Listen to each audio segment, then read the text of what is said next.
welcome back to Go Big 12 or Go Home. I'm Brandon Shanahan, joined as always by our broadcasting legend, Drew Russell. How's it going, Drew?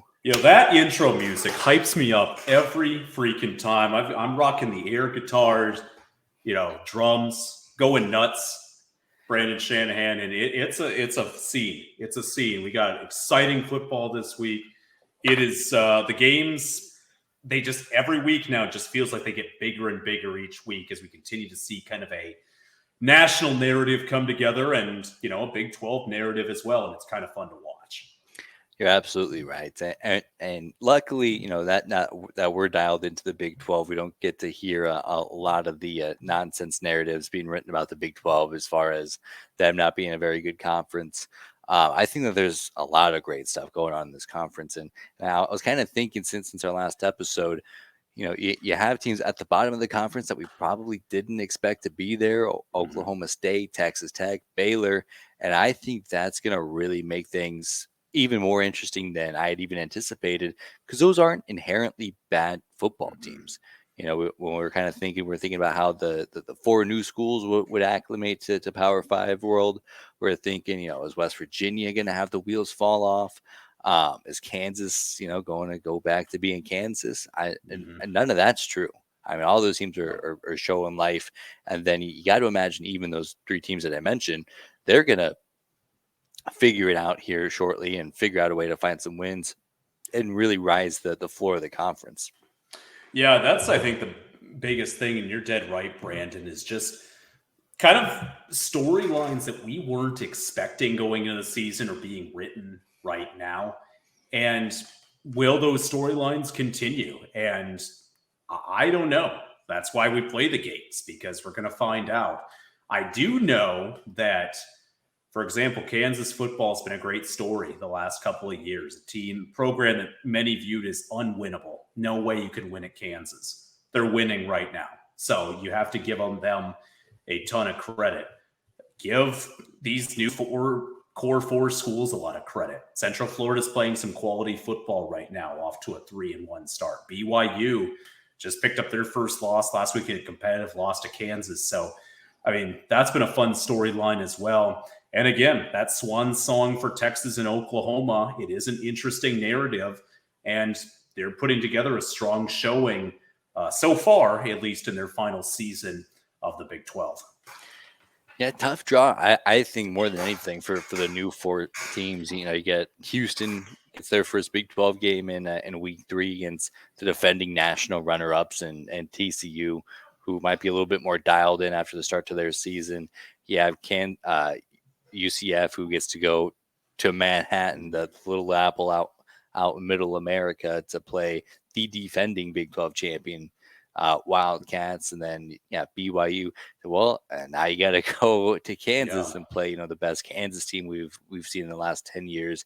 And then Cincinnati, congrats, you get a home game. You're the only 4 of the new schools to get a home game to start off, except for Houston. Well, you get Oklahoma, so have fun with them. So outstanding stuff all around. But they competed very well. Houston maybe not as well as like Central Florida or BYU, but you kind of see that these teams were playing at a high level before joining the Big 12, and they're ready for this step up in competition. Right, and there's a reason that they got the invites, and whether you like it or not, I think the very first episode that we did, Brandon, look, I said money. That's often what it comes down to. And it really is that simple, as all those programs can generate revenue in a lot of ways. They're all they either have a huge fan base or they're in a big TV market. And although 4 of those schools have it, but they also all have had some great success the last few years.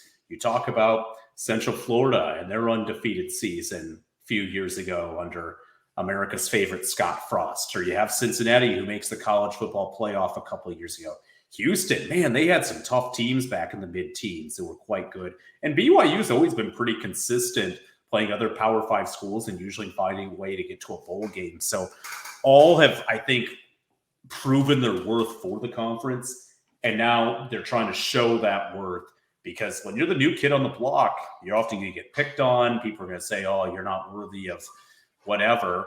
And these, teams and fan bases, they want to say, hey, bullies be bullied, as the great Zach Randolph once said NBA player, and they're trying to be bullies right now, and they found some success in various ways, maybe outside of Houston. It is pretty funny as somebody who's as chronically online and on Twitter as I am, seeing how these fan bases can kind of come together during times of change and transition, like the Big 12 Twitter has. You know, you have the name the Hateful Eight for the 8 schools that are kind of original, but then you know you see that TCU and West Virginia are in those, like, well, you're not like Big 8 teams that were there, like Kansas or Iowa State. But I mean, these new 4 teams coming into the conference this season, they kind of get like an expedited pass into the cool kids table, because you got another 4 teams that's, you know, you have the new kids on the block next year. So and with all the changes in college football by then, I mean, BYU is going to feel like a Big 12 vet team. Yeah, they're not going to be the new kids on the block by next year. Brandon, you and I used to work together, and we started around the same time at our old position, and I think I was like a couple weeks ahead of you or something along there. I had a lot of people ask me, "Oh, what's it like being the new guy?" I said, "No longer the new guy. We got a newer guy than me now. I'm old news," and that's what kind of feels like with these teams joining next year. So it is kind of funny, the transition process, and this is probably a conversation more for the off season, but obviously that scheduling and how that's all going to work in the future with 16 teams. We've kind of seen this temporary schedule with the 14 teams this year, and one of the things that I did love about the former Big 12 was everybody played everybody. I really liked that round robin schedule. And I understood why they had to put a conference championship in, but I kind of liked that you just kind of determined of how that regular season played out. And if you won your regular season, you were the conference champion. And admittingly, that can't happen. That is literally impossible to do that round robin in the future. But I am curious how they will put that schedule together going forward. Yeah, and I think it worked out specifically well because, the biggest, rivalry that you have in Oklahoma and Texas, they play in the middle of the season. It's not like if like the Big Ten were to do round robin and then, well, you get Michigan, Ohio State the Thanksgiving weekend, and then you just see them play again the next week. It takes a lot of juice out of it. But even in the year where we had Oklahoma and Texas in the Big 12 championship game, I thought that just raised the stakes even more, having that rivalry in there. But you're right. I mean, unless you have a 20 game schedule, you can't really fit in 15 conference games, which is a bummer. But I think there's a lot of good to come out of it from forming new rivalries and kind of learning more about these new schools. So overall, I'm excited about it. I think it is very detrimental to college football, so that's a bummer. Money. But it is what it is. I'm excited that the Big 12 has kind of moved in a way that. In a way that suits not just, like you said, fulfilling, market worth and trying to get into as many TVs as possible around the country, but also really kind of focusing on these typically lesser, brands. And even the Arizona schools, the Utah schools don't get a lot of credit in the Pac-12, and getting a team like Central Florida, who typically in a football heavy state like Florida gets overlooked by the Gators or the Seminoles. But I mean, I really love what the Big 12's kind of shaping into. No, it's a lot of fun. And you're dead right, Brandon. These are the signs of the times. Like, we can't, as much as I like the smaller conferences personally, and that chance to kind of play teams more on a regional level. This is college sports right now. And I think it's great to play kind of teams all over the country. It is a unique deal of, it is more of a national branding for each conference these days, where it used to be more regional. Shoot, if you're from Cincinnati, Ohio, and taking a winter trip down to Florida, you're in the Orlando area, there's a pretty good shot you're going to meet a few Central Florida fans. You guys are going to have a conversation. Or if, summertime and, you live in Texas and you got to go to, Kansas City for something, or go up to Des Moines, Iowa for something. Look, you're more than likely going to meet fans from that area that you might not have in the past. So I think it is more of a national scale, and that is definitely interesting for sure, and kind of neat. Very neat. Very good way to put that. But lots of great football, because now we're finally at the point. We've talked a lot about conference realignments in the future about college football, But I mean, now we're in the thick of it. We got football to talk about. How fantastic is this? First thing I wanted to kind of get after here is our results from last week. Ooh. Lots of green. If I'm being honest, both going Yeah. 6-2. Both missed on Texas Tech. I don't feel that bad about that. No, no. I do feel pretty bad about picking Baylor to upset Texas outright. In our other show, Cornhusker Connection, we do kind of like a top 10 games pick 'em, like they do on College Game Day. I went 9-1. I bet you can guess the one game that I had in the loss column, which hurts just a little bit more than usual. I'm sure, if I had to guess, was it Baylor, Texas, or what was it? It was Baylor, Texas. Yeah. Yep. Look, if you hate Texas, I mean, I don't like Texas either. I despise Texas. I'm not gonna sugarcoat that in this podcast, but I'm also objective enough to say this is a good football team right now. And I don't blame you though. I mean, it just was like, why not? Saturday night, maybe things get a little wacky, and they didn't. They played exactly how I guess people thought they would play out.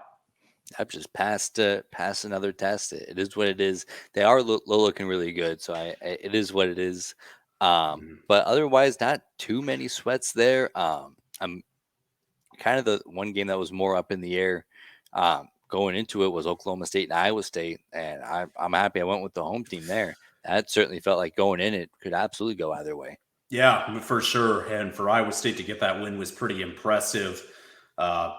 High scoring affair, so a big one for them.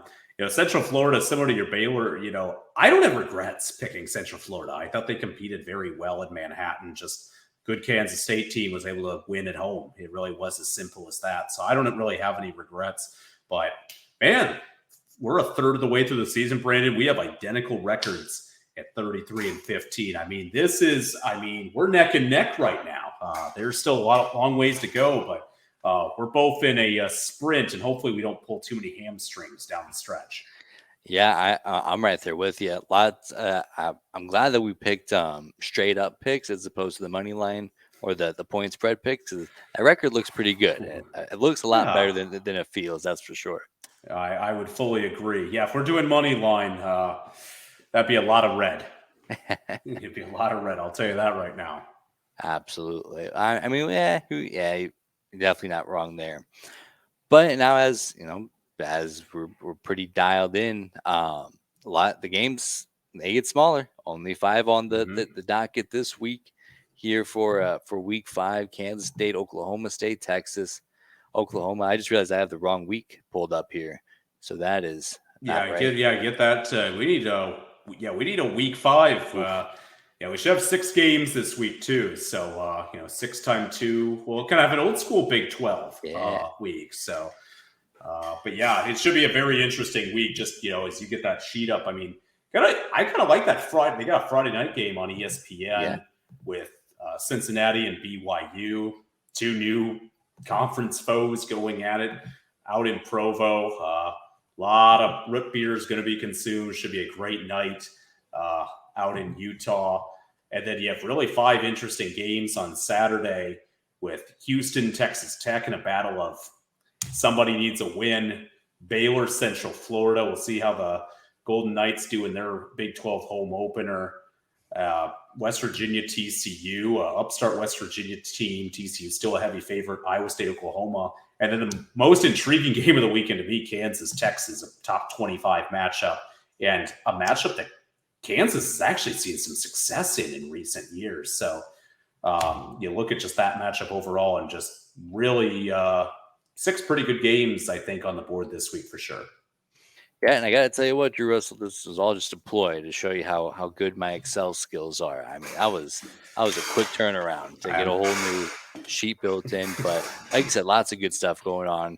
And as we kind of look towards the future of the Big 12, I like seeing matchups like Houston and Texas Tech. I like seeing matchups like Baylor and Central Florida. Cincinnati, BYU is going to – it feels crazy that that's a Big 12 game. I know. But I love it. I know. I mean, I never thought we'd have a mix of we got Skyline Chili, and you go out to Utah, get your Ice Soda cream pop. cones and Yeah. soda pop. It's delicious. It's good out in Provo. So beautiful country out in Utah. Utah is a severely underrated state when it comes to beauty. It's gorgeous out there. I can't wait to get out there for a game for sure. Yeah. As a Nebraska fan, I have some Big Ten schools to cross off my radar, but I might have to make a stop to Provo first. Yeah, when are we getting the official Big 12 or go home like fans so we can drive around and go to these places, Oh, Brandon? that's How do we work that into the budget? I want to know. well. I'll tell you what, Drew Russell. First step was getting out of a job where I work Saturdays. That's the Ah, box is checked. I don't work Saturdays anymore. Now we just got to find a band. So okay. I mean, we're one step of the way there, which I'll chalk up as a win. All right, I'll go down by the river and see if I can find something. There you go. So let's just get after it here, both with a 33-15 record. Cincinnati and BYU. Again, a very funny Big 12 matchup here, but Cincinnati, tough back-to-back games, losing to Ohio or to Miami of Ohio, and then Oklahoma coming into town last week. BYU's proven to be a team that can compete in the Big 12, and as we saw, last year with Arkansas, Provo's not an easy place to play. No, it's not. And they always get great crowds out there. That's a wonderful stadium. It gets loud. There'll be a crisp fall night out there, so it should be good. Really interesting game. In fact, Cincinnati's a slight favorite through Vegas, which is really interesting to me, considering just the records and how both teams have played so far. Cincinnati's defense is going to keep them in this football game. I just don't know personally if they can find the offense. And I do like what BYU can do offensively. Slovis is a capable quarterback who's had a fine season so far for the Cougars. So, my gut's telling me go with BYU, and it's what I'll do. But Cincinnati is a very, very tough team coming in who was very competitive with Oklahoma. Yeah, it's kind of I have two voices going on here because coming into the season, I was pretty high. I was a lot higher on Cincinnati than I was BYU. I think I initially had this as a loss for Cincinnati, just going on the road, which is tough. But now, as I'm kind of looking at this in a more narrow view, Cincinnati hasn't impressed me over the last couple of weeks. And now, granted, Oklahoma's a tough matchup, anyways, and I still thought that they played them pretty good. I mean, they're the only team to hold Oklahoma under 21 points.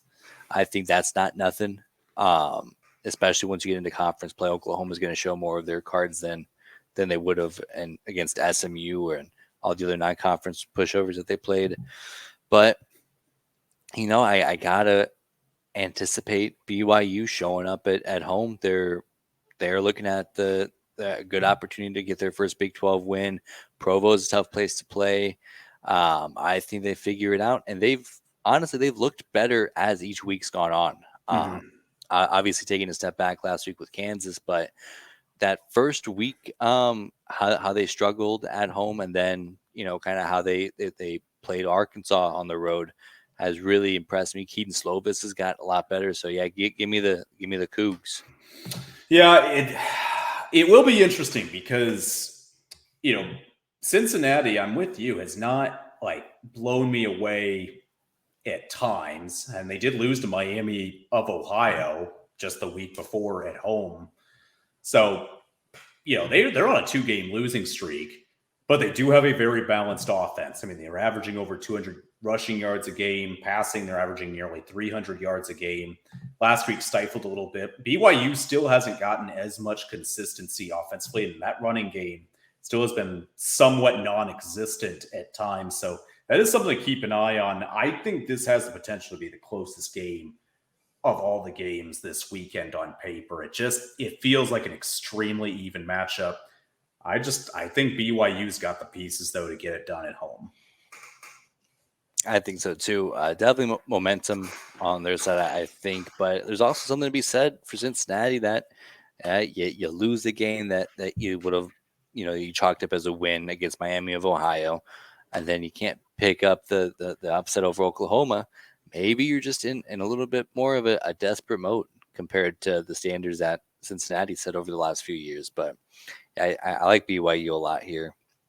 Next up, Iowa State on the road. Rocco looked pretty good last week for Iowa Mhm. State. Obviously, probably one of the best defenses that they'll play. Depending on how you feel about Eastern Iowa, um, they got a hard nosed ball club over there. Not bad for the Big Ten West. Um, but how are you? Is there an avenue for Iowa State to pull off the upset here? You hope there is. They got to stick with that passing attack though, and I say pass first, run second. You got to run to just keep the defense honest, but they've got to continue to trust Rocco to make the right decisions, be aggressive. This game, they got to play with the same carefree spirit, and it's a famous game in the Campbell era back in 2017 where Iowa State was 31 point, was 28, 31 point underdog range, lost their starting quarterback. They're running a third string guy out there in Kyle Kemp, and they go out and beat OU stunningly for an OU team that made the college football playoff that year and could have made the national championship game with Baker Mayfield. They won in Norman. And it felt like a turnaround. They played with nothing to lose that day. They have got to play with that same spirit on Saturday. Don't be conservative. Do stupid stuff. Try a fake or two. Why not? I mean, Oklahoma on paper is the better team. It's really that simple. So they've got to have a pass first approach. Defensively, Iowa State defense, if their offense can give them a little support, they have the ability to slow down Oklahoma a little bit. This is a quality defense Iowa State has. But OU's defense, I think, is a little bit better on paper. Their offense is a little bit better, or not a little bit, a lot better on paper as of right now. So, there's an avenue, but they're going to have to hit every step correctly. It's like playing Monopoly, and your opponent's got all these hotels perfectly lined up, and you got 3, 4, 7. That's what you got to roll. And I don't know if they're going to be able to avoid those hotels over and over. So I've got Oklahoma, but Iowa State though is a tough. They can fight like they did last week. They can get into the second half with maybe a shot. We'll see. It does feel like Iowa State's MO to win a game like this, especially as a team who lost to Ohio, who might not even be the fourth best team in Ohio. Yeah. Especially against a team like Oklahoma. If I were to sell you on it, I would probably sell you on the fact that we got Red River coming up next week. Huge game for Oklahoma there. They might be looking ahead, might be overlooking Iowa State. But I think the talent gap is enough to where even if they don't look like their best, I think that they're still in pretty good shape here. Yeah, I think so too. And again, we've talked about the emergence of Dylan Gabriel. They have some good options on the outside, but against that OU defense has really stood out this season. They're giving up less than 100 rushing yards a game against teams that are, frankly, more capable of running the football than Iowa State. So if they slow down Iowa State in that department, forces second and longs, third and longs, it could be a difficult Saturday evening for the Cyclones. But it's a good test for them and for Oklahoma, another opportunity to kind of tune up. And if they're not looking ahead and they're not sluggish, again, on paper, a better football team and should win this game. And up next, the other end of that matchup coming up next week in Dallas, Texas and Kansas. Again, a little bit less so because I think Kansas is a better team than Iowa State is. But if Texas, they have their eyes set on Oklahoma, big win last year, the toughest game on their schedule moving forward. So you think if you get past Oklahoma, you got a pretty favorable slate to get to Arlington with 0-1 losses. And, from there, fate's in your own hands there. I will say that Kansas, this is the best Kansas team that we've seen in 10, 15 years. And Jaden Daniels may be the best quarterback that Texas sees all year. And Kansas, low-key, their defense has improved. They've been keeping opponents under 30 points the last couple of weeks, including teams like Illinois, like Power 5 teams, and then BYU last week. So this kind of feels like a typical Kansas-Texas game. Like as soon as Texas gets good, well, now Kansas all of a sudden figures it out. They can't quite escape them, but I'm not making the same mistake I made last week. Give me Texas, hook 'em horns. Yeah, It's really funny. So the last time that these two teams played in Austin, Kansas, it was Lance Leipold's first season. Kansas won in overtime 57-56. And it was one of the wildest games or endings I've seen where a fullback had his first catch of the year to win the game. It was a wild ending. And it is interesting, even though Texas has dominated the series, Kansas has been able to take it from them a couple of times, or took it to them last time in Austin. That said, last year, Kansas was in a bit of a revival season. Texas wasn't playing at their height. Texas still won 55-14 last year in that football game. So similar to kind of that Iowa State-Oklahoma game, except Kansas is a better football team than Iowa State right now. You know, Texas is playing too good a football. They are the cream of the crop in the conference. They are at home. And until I see something else, Brandon, I've got to go Texas, even though I think Kansas can make this a football game. They've got to trust Daniels. They've got to establish a running game. And defensively, they are going to have to turn over Texas multiple times. Good spot for Texas to be in for sure. Another Texas school trying to bounce back. Baylor had a rough go against Texas, likely still without Blake Shapen. UCF still without John Reese Plumlee, but going to Orlando and the glitz and the glam that Disney World can bring. Those are pretty bright lights. So you gotta stay dialed in if you're Baylor. Central Florida, a solid outing last week. You got to think this is a little bit more of a favorable matchup to get their first Big 12 win. Let me ask you, Drew, does Baylor bounce back or does Central Florida pick up their first Big 12 win? Well, I think you got to be liking what the Golden Knights are doing. I mean, Gus Malzahn, he might as well be buying himself a boat down in Orlando now. It seems he's really dropping anchor and settling in to the community with a bunch of wins. UCF's playing good football. They're playing competitive football, and Baylor, kind of similar to how Texas has shown us, they're not giving us a reason not to pick them right now, and they're playing really well. It's kind of on the other end of the spectrum for Baylor. Boy, there's not a lot of reasons to pick Baylor right now. Central Florida, this is a really nice home opener for Big 12 play. And so I've got the Knights myself. I think they've got the talent. And I don't know if it's going to be close. Yeah, I worry about that as well. Going in, I think I had this one as a pick 'em. But Baylor, like you said, I haven't seen anything from them that I like very much. Now you're going on the road to Disney World. That's a tough way to bounce back after a disappointing loss against Texas. Yeah, give me Gustavo. Has to be mentioned once every podcast. Gustavo deserves a mention at least once a week. So thank you, Brandon, for hitting our quota. I can check that off the clipboard now. Now we can move forward. This one, I think this is going to be a real revealing game. Like I talked about a lot last week, I really like how TCU's rebounded from that Colorado loss. Their defense has given up 36 points total the last 3 weeks.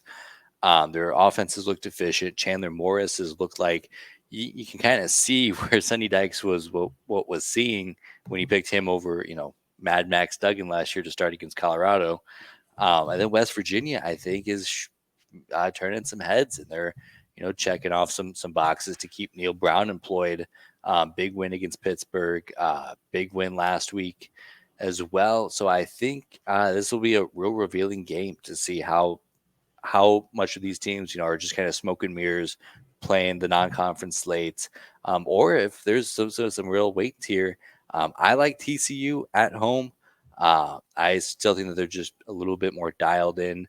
Neil Brown has done a great job so far, 3-1. That's a great place to be, but I think that TCU still on another level. Yeah, TCU is still a great football team. I think offensively, they're continuing to mix it up. They don't, I feel like, have the talent of last year's team. And when you have a guy who's a first-round pick, you lose so many of those guys. Look, they're trying to get new guys to settle in.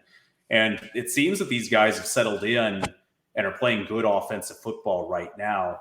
Defensively, they've been great the last 3 weeks. West Virginia, not in the upper echelon of the conference when it comes to what they can do offensively. They're at home. Fort Worth's been showing out this season. It's been really nice to see them kind of stand by this team. So I've got TCU as well, Brandon. I think this one, I think the Horned Frogs are in really good position to do something. But we'll see if West Virginia can keep building on this momentum. I mean, do what they've done the last couple of weeks has to be very encouraging. They've played a tough schedule to start the year. And so they're in a good position right now. But TCU just should win this football game. That's why I've picked them, and we'll see if they can find a way. And up next, a game to wrap up the Big 12 slate here in Week 5. Going into the season, I certainly didn't anticipate this being as competitive as a matchup as it is. But Texas Tech now on QB2 after a rough leg break injury last week, and even before that, Texas Tech hasn't looked very good. Houston getting some momentum, granted against Sam Houston last week, but showed some life against TCU. Again, a disappointing loss to Rice, but now with Texas Tech looking at as bad as they are, and Houston, just being the healthier team, where are you leaning here? I don't know where I'm leaning. I feel like I'm getting tugged by both sides right now, and don't know which way I'm going to go. But I'm going to go Texas Tech, and it's a risky move. They're at home. They've got talent on both sides of the football. I'm going to say they look like a team that was rated in the top 25 in the preseason. I'm not saying it will be by a lot. I'm not saying it'll be pretty. But I'm going to say they're going to get it done against a Houston team that still is trying to prove themselves in this 2023 season. Yeah, if I'm selling you on Houston, I'm selling you on the fact that, one, I don't think I give Lubbock a lot of credit as a home base and as a home environment. I have a feeling they're not going to bring their A game as far as an environment. This isn't a rivalry game. This isn't a marquee matchup. This isn't a must-win for a fan base that's already disappointed. So I'll take away some points there. And then Houston, you look at the Big 12 schedule that you have in front of you, and Texas Tech, you think if we're gonna pick up a couple of wins this year, this is one that we have on our calendar. And so for just that kind of desperation here, and we've seen Neil Brown kind of coach his way so far. The season's still young. Coach his way into another year or buying some more time, employment wise. Dana Holgerson, same boat. A win against Texas Tech on the road would certainly go a long way. So for that reason, I'll take Houston here. Yeah, and this is a great, these are the kind of games that are back in the Big 12. This was once a Southwest Conference rivalry game, or, at least two teams in the same state.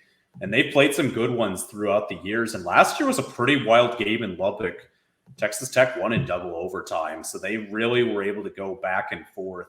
And I think it has the potential to be very close. And I think it is a toss-up. And Houston definitely a little more stabilization, especially the quarterback position right now. They can find a way to churn something out. I mean, they definitely can find a way on the road. Absolutely. I think hopefully we have a lot of winners on this board, because we have mostly the same picks here. But, this is kind of where we're going to see the foundation of these teams. We're going to see if, obviously, we've seen a lot of great stuff from Oklahoma and Texas, but teams like TCU and West Virginia, how good are they? How good can they be? Cincinnati, BYU, one of those teams is going to be, at least one of those teams is going to be towards the bottom of the Big 12 standings. Who's it going to be? Yeah. Central Florida, not a very winnable game here. Can they pull it off? Can they make it happen? We're really going to see some true identities here over the next couple of weeks. Yeah. In November, obviously, is when it gets big attention. If a team, has an opportunity to play in a conference championship game at the end of the season, they lose a game they're not supposed to, or win a game they're not supposed to, can often, that's going to be the difference. People oftentimes don't view these games that they mean as much because it's earlier in the season and things are still trying to shake out. Last time I checked, these games are as important as the ones in November if you're looking to compete for a conference championship and for multiple schools on this list right now an opportunity to compete in the college football playoff as well. So every game matters. It's always going to at the college football level. And even when they expand the college football playoff, every game is still going to matter big time in terms of making a playoff, getting yourself home field advantage, etc. So major week, especially for, you feel like most of these home teams have really good opportunities to find a way to get something done at home. And yet at the same time, you and I both know, Brandon, something nuts is going to happen. You feel like 1, 2, or who knows, maybe more road teams are going to find a way to pull it out. We're going to see, I guess. Yeah, I think when you look at last year's big phenomenon in TCU, this was the point where they started picking up wins. Yeah, you certainly didn't come into the season thinking that they were going to do anything as far as even compete for the conference title, but it's winning games like this. I mean, the first game in October 1st last year, they beat Oklahoma, something that they haven't done very well in this conference. Then they have a one-score game against Kansas and a one-score game against Oklahoma State. Then that's when things start to pick up. And like you mentioned, that November spotlight gets put on you, but you don't get that spotlight if you don't win your games here in September and October. And I think this is an opportunity for, Kansas State gets an off week here today, but they're looking to be in that same kind of spot. Everything they want is still right in front of them for the most part. TCU, tough week 1 loss, but still undefeated in the conference. So you got to take care of business against teams like West Virginia. And then that way, when, comes November, you're still in the race and you're still, trying to find your best football. These are the games that determine that. They do. And I think coaching is always going to be the most scrutinized, but making sure that you have guys in your system that can compete at a high level is so important as well. And even though you're recruiting in season now, kind of what you planted for recruitment in the offseason, you're seeing if these guys can play at this level right now. But recruiting is so important all year long. And you're seeing that kind of the rewards of those fruits being labored is in play. So give these teams credit. It's a wild season. QB play is going to be interesting. I always find quarterback play interesting. And for all 12 of these schools, all are in very interesting boats. From, we're looking at guys who are trying to be Heisman contenders at, Ewers at Texas to, Texas Tech not really knowing what they're going to throw out there for a quarterback potentially this week. So everybody's in the different boat right now, and that's always fun to watch. And then just wanted to throw this out here. If you're looking for the game that we're going to be dialed in on the most here, Nebraska plays Michigan. Is there any hope for Nebraska, Drew Russell? What's the pathway there? Hey, you're in Lincoln, right? So you gotta say you're in Lincoln. Stupid stuff's gonna happen. It's college football. Maybe like Michigan never gives me the vibe of like they're just gonna blow you out. Like they never give me that. They can blow out teams, but their offense is more pro style. They're gonna try to like grind you out to a 20-point win. I don't like your odds. I'm not gonna lie to you. I don't like your odds, but they gotta play the game. And Nebraska, man, they've had a lot of close misses for a lot of years. I mean, against some really good teams. They almost got Ohio State, a couple of years ago. So there's hope. I don't think it's impossible. I don't love your odds still, but you're in Lincoln. That's important. But maybe another game or another parlay that's a little bit more reasonable. The Drew Russell special, Oklahoma 20-point dogs over Iowa State. That's a lot of points to give up. And then you have Arkansas playing Texas A&M, 6.5-point dogs against the Aggies. Is this the week that the Drew Russell special hits? Boy, you should bet it every weekend, ladies and gentlemen. Oh yeah, that's what you gotta. You gotta do it. It always evens out. It won't hit every weekend, but it tries its best. And hey, if you bet it last weekend, you would have been a winner. I'll tell you that right now. Even though Arkansas's clock management had a little bit left to be desired at the end of the football game, that was tough to watch after a valiant effort against LSU. So Oklahoma 20-point favorites, A&M a 6.5-point favorite. Which one of those is least likely to work in your favor? I'm actually going to go with that OU ISU game. OU That's what could I'm feeling. really, they could really take it to us. Arkansas showed me life last week. They were pretty big dogs. And if their defense could find one stop, one in the second half, maybe we got a shot, but they didn't. And, instead of, LSU was trying to score, we said, no, let's just let you melt the clock down to 2 seconds and kick a 19-yard field goal. We'd prefer you did that. That gives us a better chance to win. If you had to force me to pick, I feel more comfortable taking Arkansas for sure. But I'm right good there football. It's tough. It's tough, Brandon. It's not easy being us. I mean, look at our teams. Iowa State, Arkansas for me. You got Nebraska, Colorado. I know you've shown a lot of love towards as well. And great start for Dion, but last week wasn't so nice. And you got USC as well, so that's interesting. Yeah, they could put up 1,000 yards if they wanted to this week. I that's how I feel about USC. But great slate kick coming up, like you said, all around the country. Lots of great college football, which we're here for. We're covering it all on the Cornhusker Connection Network. New videos every single day. Mm-hmm. If you just hit subscribe, you'll never go a day without us. 6 days a week, fantastic stuff going on. Anything else you'd like to add before we sign off? Well, I got to say the potential ugliest game of the weekend is going to be happening in my beloved state of Iowa. It's going to be happening over in Iowa City, Michigan State at Iowa. If you were a football sicko, deprived fan, that is a game for you on Saturday night. That could be really, really rough football to watch. Let me throw something out to you, Russell. I had this thought, and I had to kind of work it back from my original hyperbolic self just to put something that's genuinely like 50-50. I don't think Eastern Iowa is going to score a touchdown against a Big Ten team with a winning record this year, with a winning Big Ten record. I like that. That actually has a shot. That's kind of what because at first I was like, well, Eastern Iowa might not score a touchdown all year. But I'm like, all right, well, let's ease that back a little bit, Mr. Hater. But I mean, well, first of all, they don't play a whole lot of teams that are going to have winning records in the Big Ten, so that cuts out a lot of those. They already botched one against Penn State; they couldn't score a single point. And then Wisconsin's got a pretty good defense too, so we'll see. Yeah, that's actually not a crazy take, honestly. Wish I could find some odds on that. I know you'd take them. I'm just going to keep watching, cliffhanger try to go up for Brian Ferentz, see if he can get his 325. I'm pulling for him. I want him pulling for 326. That's the winning formula for sure. 326, 7-6 bowl loss. I think that's just a winning deal. And I got to say, this is my final statement. This is not Big 12 related, but I think it's interesting.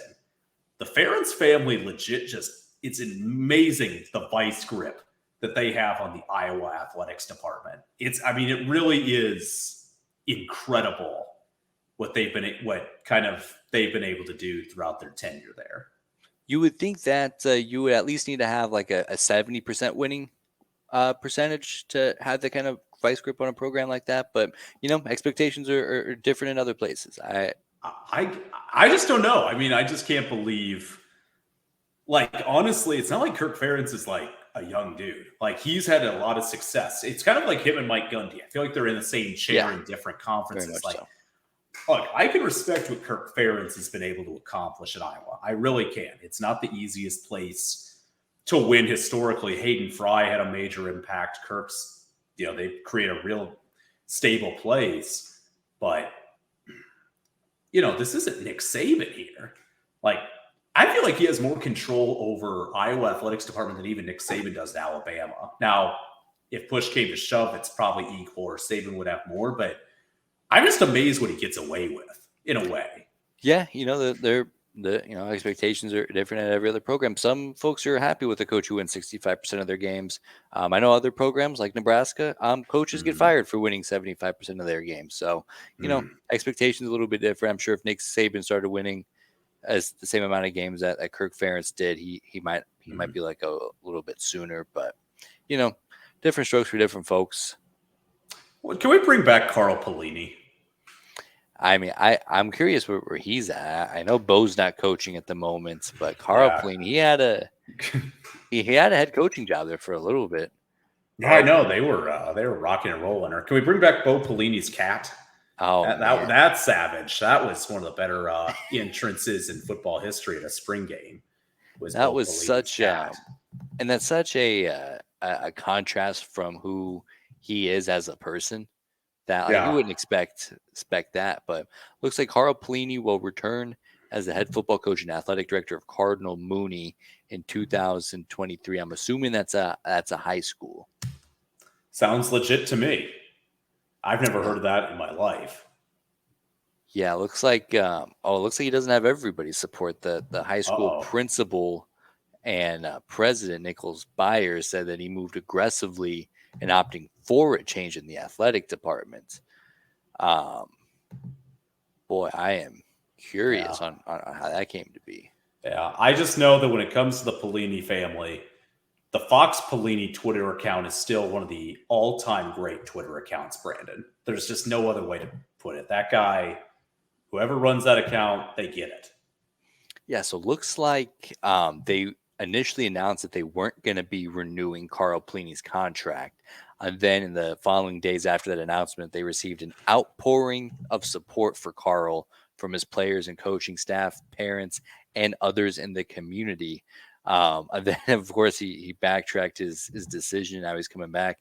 Granted, Pelini has a 9-22 record in 3 seasons with the Cardinals, so it's not like they're a powerhouse. They did win 2 playoff games last year, but things certainly looking up for the younger Pelini brother. Yeah, not to mention is back in 2021, he had an arrest warrant was issued for Pelini after an alleged domestic violence incident in his Oh, house in Youngstown. So he was placed on administrative leave, but he survived it now and he's thriving. got to coach. Now he's thriving Competing. with a 9-22 record. Yeah, now he's competing for Division 5 playoff wins. Hey, So you know good what? for He's not fighting for wins. He's fighting for clicks. Hey, absolutely. He's going the opposite. And you know what? Maybe that's what it's all about. Being Dude, popular ain't easy. absolutely. Well, perfect. That's all I had. Is there anything else that they'd like to add before we sign off here? Yeah, I think some interesting games, some real upset opportunities. Texas is the best team in the conference. I am curious though how Kansas competes against them. Will they make it a close game? On paper they have the offensive weapons to make it interesting. I don't think they have the defense to get it done, but I'm curious how well Kansas can compete against Texas. Yeah, I think this will be a great measuring stick for Kansas. Probably more so than we'll have a gauge for Texas because we've already seen them play, Alabama and some bad teams as well that they haven't shown any flaws with. But overall, great week, another full week of college football. Outstanding stuff. Anything else? Brandon, we're not watching the NFL on Sunday for a while. That's Absolutely all I know. That doesn't exist. Absolutely. Oh yeah. Tank Just for Caleb Saturdays. Williams.